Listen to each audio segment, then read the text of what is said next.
are our greatest presidents? What lessons can the modern-day business leader learn from our 46 chiefs of state? Find out in this podcast series with Tom Fox and Richard Lummis to delve into the great and not-so-great presidents to mine their successes and failures for today's business executive. Welcome back, Tom. Thank you, Richard. Today we're going to go back to our series on presidents with a discussion about Woodrow Wilson, our 28th president. I have to admit, I knew a little bit about aspects of his career, but researching for this podcast revealed several different facets of his personality and his times. It made me understand a little better why he seems to inspire such strong feelings, both pro and con, and why he's important today. Today we'll discuss his career prior to assuming the presidency. And then we'll discuss his presidency and then his very brief post-presidential career. Thomas Woodrow Wilson was the son of a Presbyterian minister born in 1856 in Staunton, Virginia. Family moved to Augusta, Georgia shortly afterwards, and some of his earliest memories are therefore the Civil War and Reconstruction periods in the very deep South. Although his father had been born in Ohio, he was an ardent advocate for the Southern way of life and an apologist for slavery. He inculcated in young Woodrow a belief both in the righteousness of the Confederate cause and in the evils of the United States Constitution and its government. He was educated primarily by his father and a few tutors, and at 16 he entered Davidson College in North Carolina but dropped out after a year. He entered the College of New Jersey, which was subsequently renamed Princeton, in 1875 and graduated in 1879. He entered law school at the University of Virginia, but again dropped out after a year, this time probably as a result of a failed love affair with his first cousin. Very Southern Gothic of him. He continued to study law on his own, and in 1882 moved to Atlanta and passed the Georgia bar. And he practiced law for less than a year, but grew bored and entered Johns Hopkins University as a graduate student in history and political science, earning a PhD in 1886. Tom, I think his time in Baltimore is worth a slight digression because it reveals a lot about his political thought. Do you want to start talking about it? So his Johns Hopkins experience I found particularly interesting. If I could maybe highlight something you brought up, which is his upbringing and indeed his father's views on race, on slavery, on the lost cause, and on Reconstruction. Indeed, Wilson would remark as an adult, the South was the only place in the world where nothing had to be explained to me. And I hadn't fully appreciated what that upbringing meant to him and how that influenced him. My digression, Richard, is I believe the 1944 movie adaptation of Wilson, which I saw as a youngster, and it heavily influenced me on my views of Wilson. I believe it won an Academy Award, but in as many movies, it was a great movie, but it wasn't really good history. And that's what I thought of for Woodrow Wilson for the longest time. And then researching for this podcast really drove home to me that view. His time at Johns Hopkins was critical, I think, to his development. He became a professor at Johns Hopkins, and his publication there of a book called Congressional Government really put him on the academic map. This book became a standard text in many ways, and I don't want to say it was revolutionary, but he argued for the replacing of the American separation of powers between Congress and the presidency. It really didn't speak to the judiciary, with a British parliamentary system in which a prime minister would both lead the government and the majority in parliament. And as we move forward through his professional career as president of Princeton and governor of New Jersey into his presidency, it struck me how many of those characteristics that he wrote about he tried to put into place. And I was really surprised to see he really tried to rule.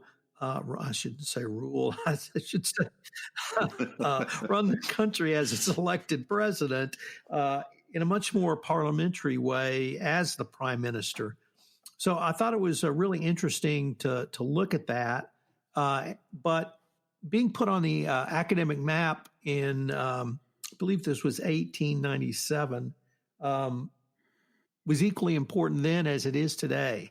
And academics matter, good writing and good books matter, and they can really not only inform a debate, but can influence the author and the readers for many years to come.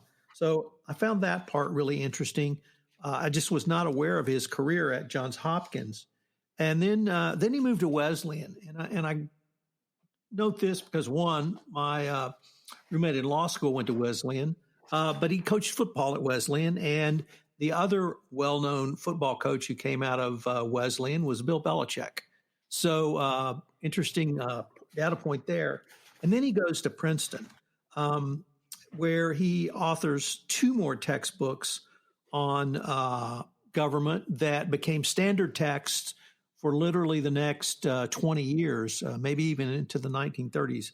He went to Princeton in 1902 as a professor. He went to Princeton a little bit earlier and later became the president of Princeton.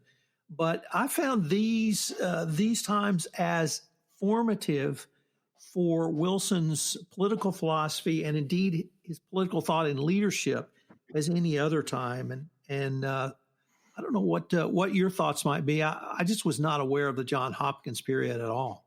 I wasn't either. And the other thing that came up that wasn't really mentioned in most of the descriptions of it was that he originally published Congressional Government as a book. And then the faculty at Johns Hopkins later agreed to accept it as a dissertation. I had thought it was the other way around, that it was a dissertation that he subsequently published. But it actually went backwards that way. And I guess they gave him the PhD because it had been such a success. But I do think it shows his political thought and his distaste for the American system fairly clearly.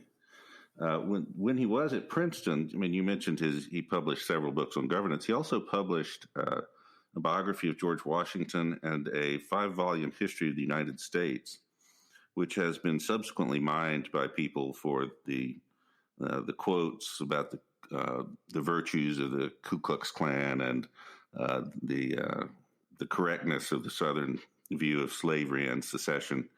I've not read the entire 5 volumes, so I can't tell how out of context those quotes are, but they've certainly been used to tar his reputation in recent years. He becomes president of Princeton. What did you find interesting or new for you in that phase of his career, Richard? Well, I knew he had been president, but I wasn't aware quite how influential he was as president. The first probably 4 years, he became president, I think, in 1902, and the first 4 years were sort of a honeymoon period.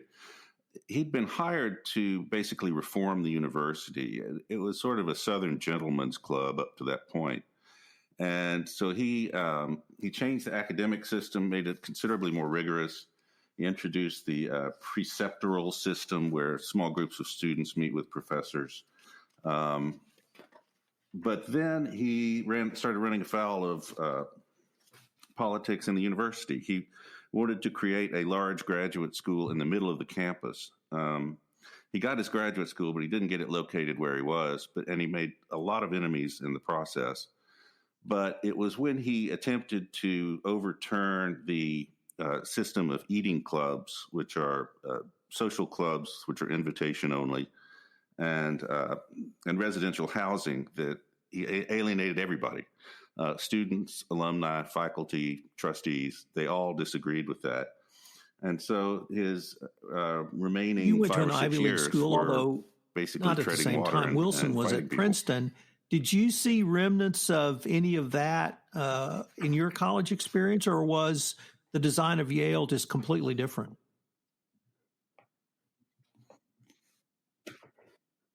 The design of Yale was completely different because it was completely revamped in the 30s into the residential college system. But my brother went to Princeton, and they still had eating clubs, and they're still the center of the social life. And they were very defined groups. One's would be more Southern, one would be more intellectual. It's just, it's interesting. It's not quite a fraternity system, but it's very similar. The other thing about Princeton, and you touched on this, was in many ways the Southern Ivy League school. Even though it was located in New Jersey, a large number of Princeton graduates were officers for the Confederacy, and it maintained that Southern tradition probably up until today with the dining clubs, but certainly at the time Wilson was there. And I've often wondered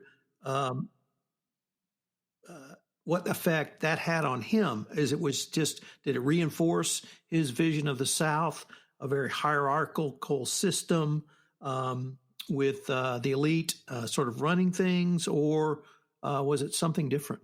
Well, I think he felt very at home because of the southernness of the environment.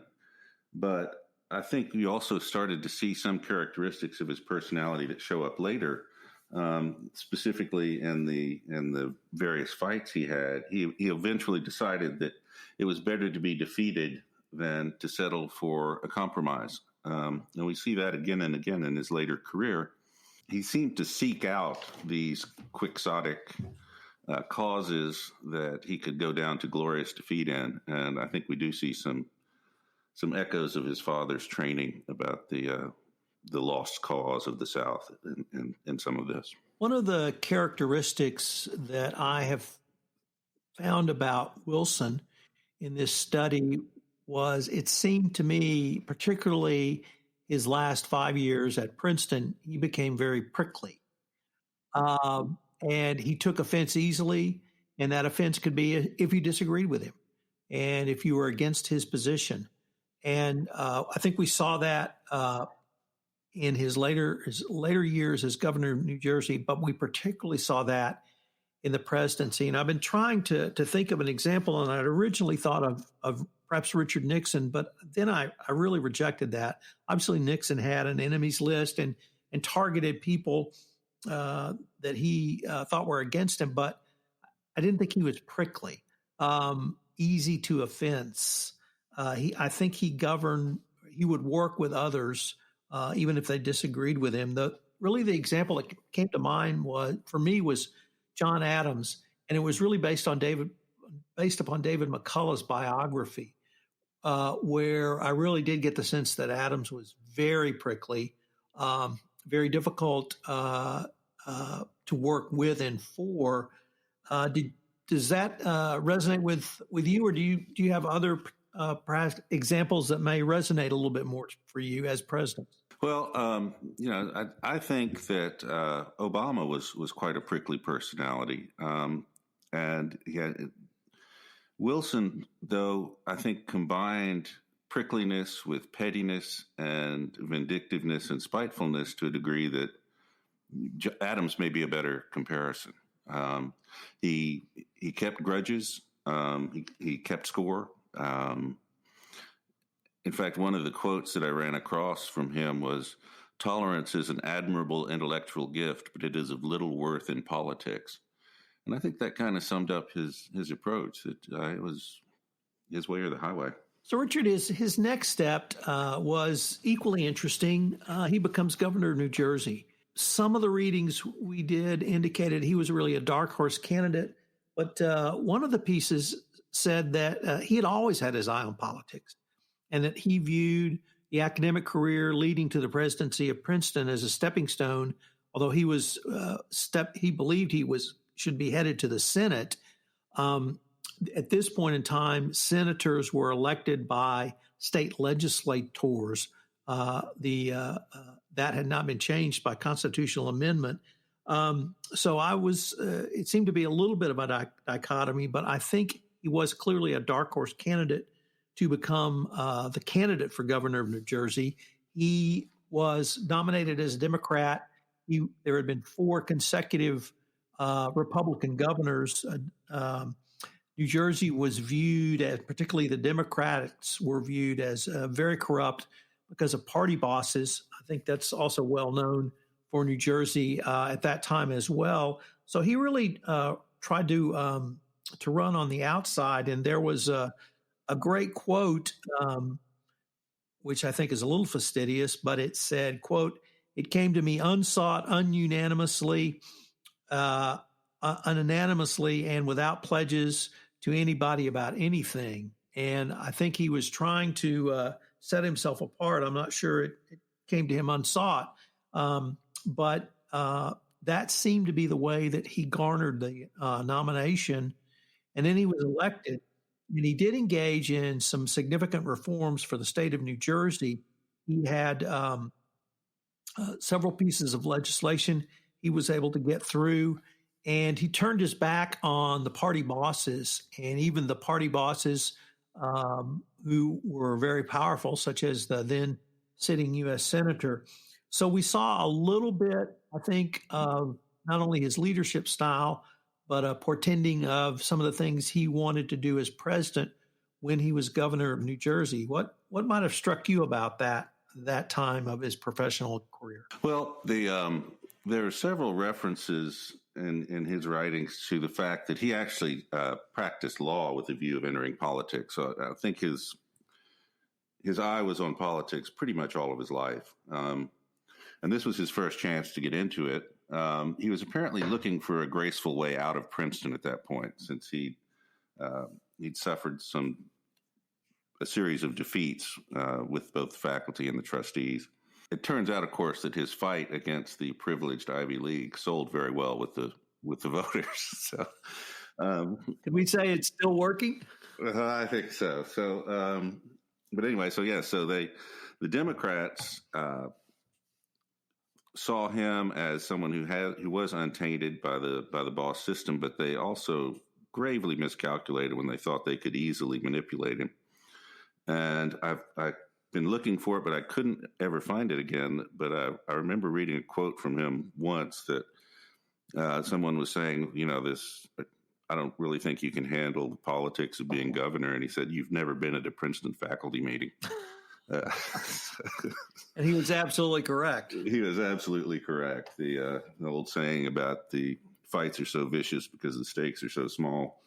But anyway, so yeah, they gravely miscalculated, and he was able to leverage that into making some significant reforms in New Jersey, and then of course the Democrats sought him for the 1912 campaign.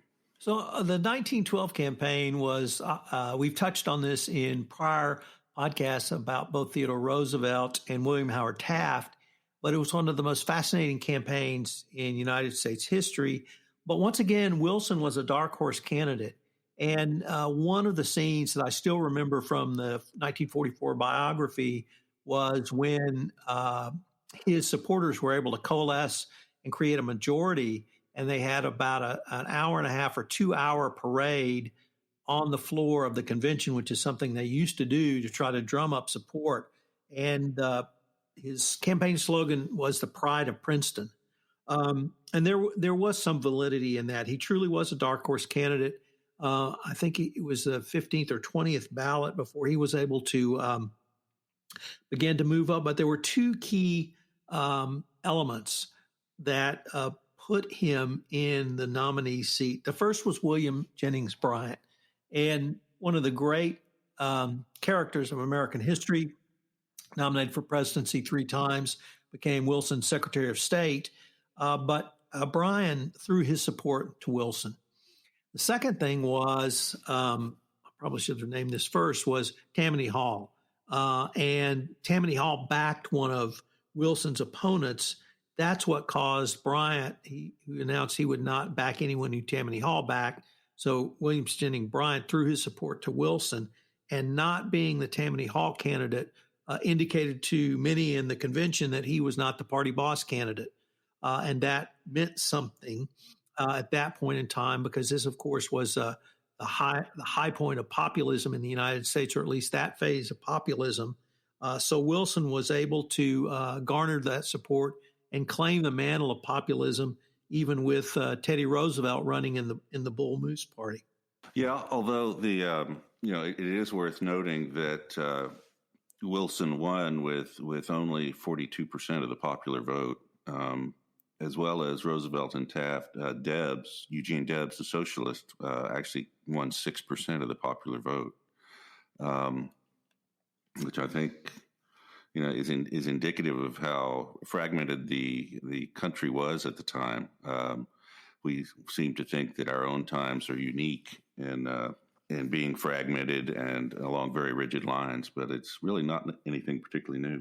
There were two other things that I wanted to raise, Richard, about his campaign platform.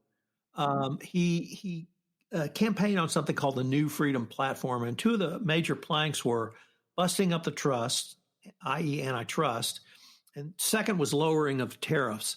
Lowering of tariffs is not something we talk about much these days because, number one, our tax structure has changed with the advent of the personal income tax. But the more I thought about it, the past administration used tariffs much more aggressively. And the impact of tariffs and trade sanctions in 2020 or 2016 to 2020 impacted the American consumer. Well, the tariffs in 1912 impacted the American consumer.